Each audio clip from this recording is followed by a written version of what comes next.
बिस्मिल्लाहिर्रहमानिर्रहीम। अस्सलाम वालेकुम नाज़रीन, मैं हकीम मोहम्मद शहबाज हूँ। आप यूट्यूब चैनल देख रहे हैं। इस वीडियो में हम बयान करेंगे सुबह के टाइम जो है सूरह रहमान पढ़ने की फजीलत और फ़ायदे।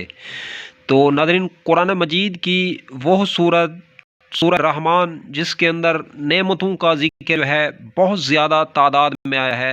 कुरान मजीद के अंदर इतना नेमतों का जिक्र इस सूरत में आया है, सूरह रहमान के अंदर, इतना किसी सूरत के अंदर भी नहीं आया।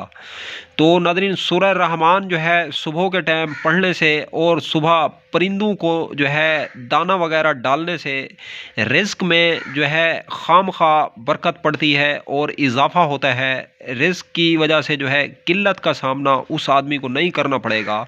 जो बंदा सूरह रहमान पढ़ेगा, सूरह रहमान का जिक्र करेगा और सूरह रहमान की तिलावत करेगा,